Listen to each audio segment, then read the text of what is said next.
What's good with it, y'all? Glad to see everyone is making it through more or less. Emphasis on the more or less. All puns intended. Within my own original recap, respectively, because it's all just movement, But within within the excitement and the dread lies peace. And from that pause, I want to shout out this book. What you know about that Srimad Bhagavad Gita. Respectively, the Iskconians don't really keep game on the Sridhar version. And, every day is, Bhagwan's birthday to me, but whatever.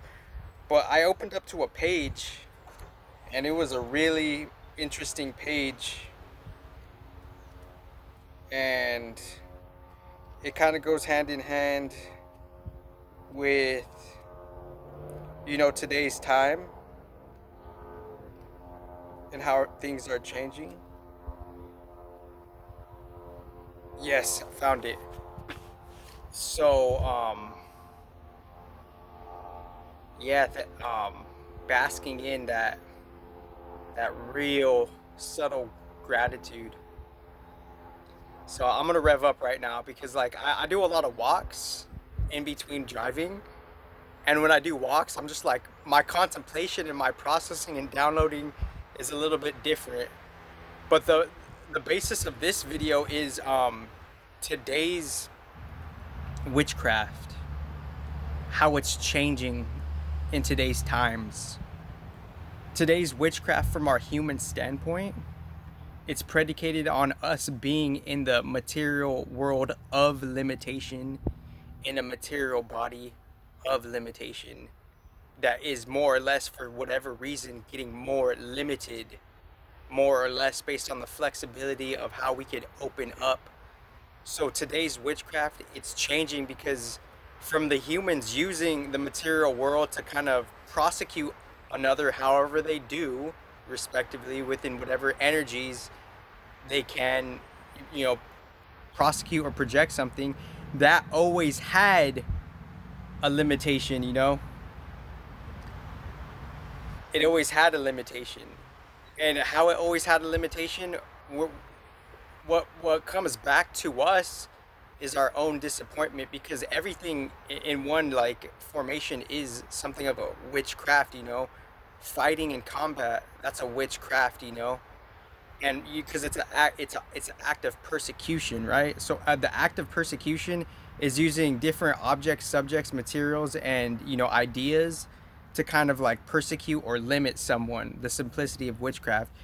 And that's changing because the world of limitation and all its inhabitants of limitation that are prescribed and dependent on that world of limitation, the basis of the world of limitation is changing. And as that's changing within different arenas of different energy bodies that are opening up and closing up in different ways, and our resonance with those bodies, that's a different spiritual basis of witchcraft, because everything is witchcraft, on a neutral level. It's how we're going towards an objective to accomplish it, but it's not what you do, it's how you do it, and it's more nuanced. And I hope my battery doesn't die, but because sometimes it says 11%, and then it's just like, oh bam. But yeah, so within that, it how we're upholding our own composure and our own status, how we look at ourselves, that's a psychological witchcraft. So the guru is the guru because he was always in an exalted position to lead people and guide people out of ignorance. But the guru, no matter what, was always a student. And how the relationship of the guru and the disciple is changing in these days, the guru is seeing in the student a new, possible, unique guru as itself, because it is realizing itself as a student. So the shadow of the guru is kind of creating arrogance out of the position and status it could temporarily have, because it's all like, it's all a test, it's all on moving grounds, everything is on moving grounds. So like the ultimate guru is the source of all preservation, and how we even have our intellect to be dialed into, Bhagavan Sri Krishna respectively, and just in this context, and it being more than just an identity and an energy. But let me just read this. So the chapter is chapter 18, Moksha Yoga, the path of liberation. So for some reason I opened up the page and it's already on chapter 18. So chapter 18. So I could have opened up any page, but here it says, I'm not going to read the Sanskrit, but Arjuna said, O Almighty Lord, slayer of the demon Kesi, I wish to understand the subject of renunciation and detachment separately, distinctively. The Supreme Lord said, learned, enlightened persons know the giving up of fruitive action as renunciation, and the giving up of the fruits of all action as detachment.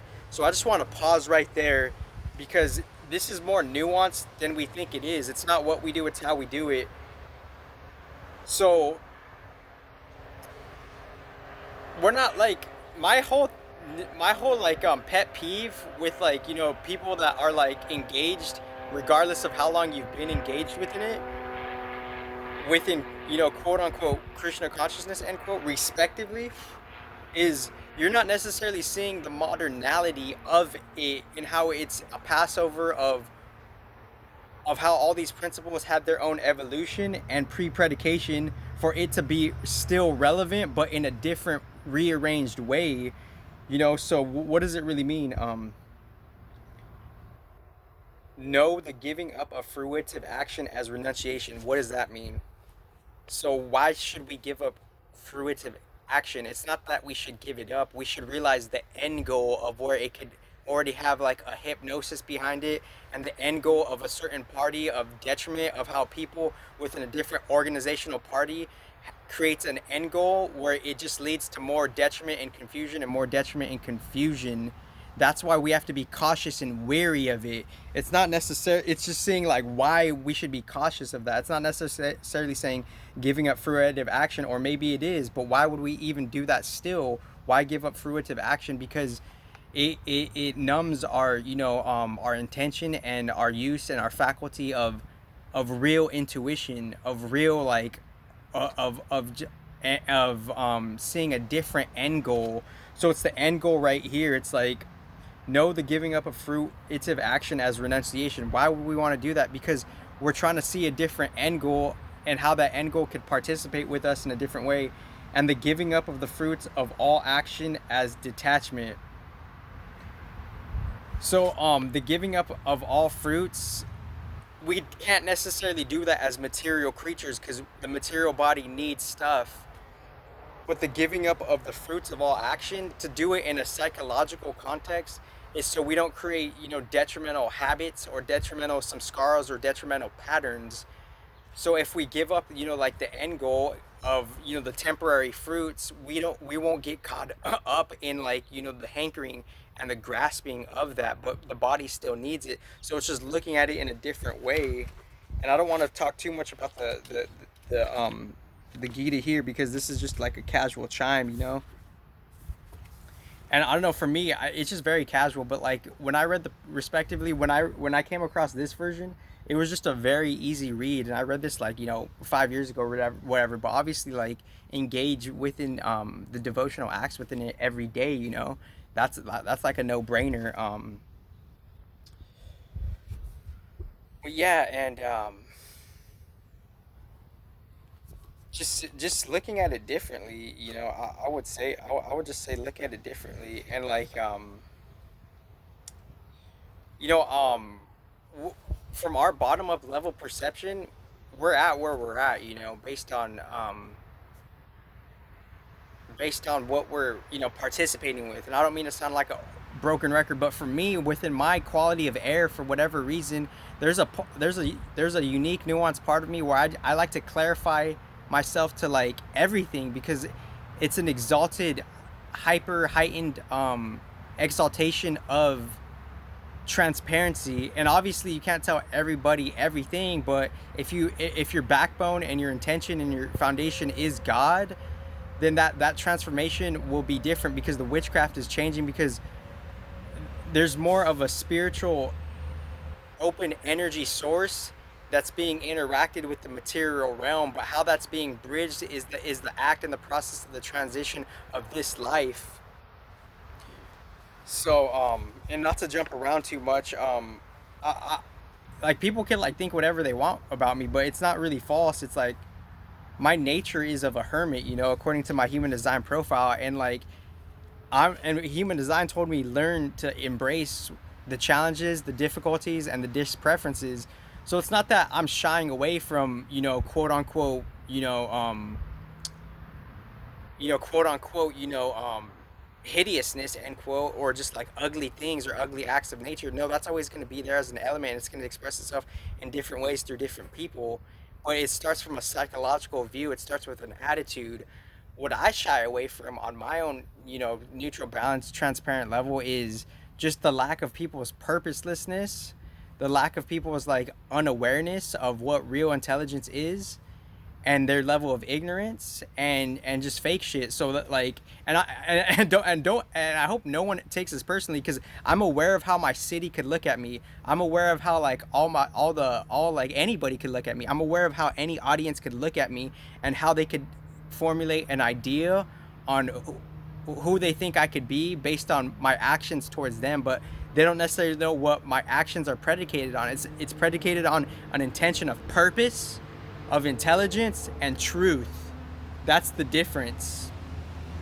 And within that difference, I'm acting according and resonating from that spiritual intention, which is in the foundation. I'm processing it through my day-to-day life, my intelligence. After my intelligence, the ego is being created from how like everything is ricocheting back and forth from my spirituality to my intelligence to the character that's in between the society and the material world and everybody else in it. So the character is being evolved through that, and chapter 18, the path to, and it's all for liberation,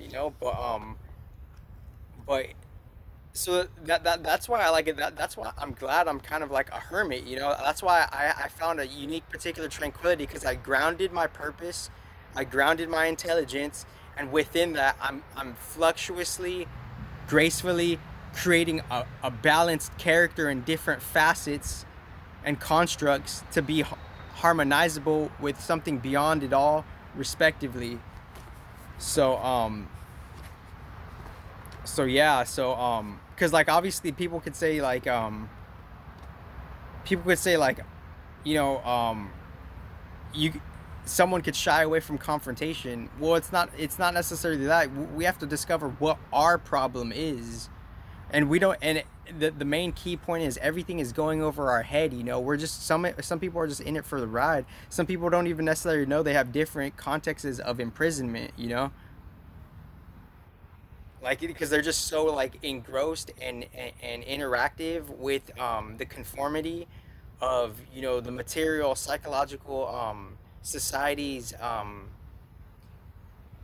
psychological programs, and what they're upholding, what their expectations is. There's like this conformity factor that people aren't realizing that they just are. And I'm not targeting anybody. That's just what it is, because I grew up with the keen notion of perspective intelligence, of how people could like lean as kind of like a footstool to their comfort in an ideology that temporarily supports them for what their fake character is. Their fake character meaning how they have psychological predications and material predications of them being lesser spirit, and there's nothing wrong with that. But it just comes to a point where like the limitation will be within a field of limitation will be so like in warped eventually in a certain way, where they're not even necessarily gonna know like what was helping them to begin with. So today's witchcraft is changing because as the background scenery of the spiritual world more or less gradually influencing the material world more so than what it was, then the dynamics and how we could create rapport with different integers of relationships and different relationships of different fields of consciousness and intelligence and beingness, then we're creating a rapport for how we can do the neutral witchcraft for us to have things in our favor based on what is harmonizable within the field that is opening up to us in the present. So witchcraft was always neutral, but it's like, what ends are you using it for? What ends are you, and how are you doing it? So thank you. Have the best ever.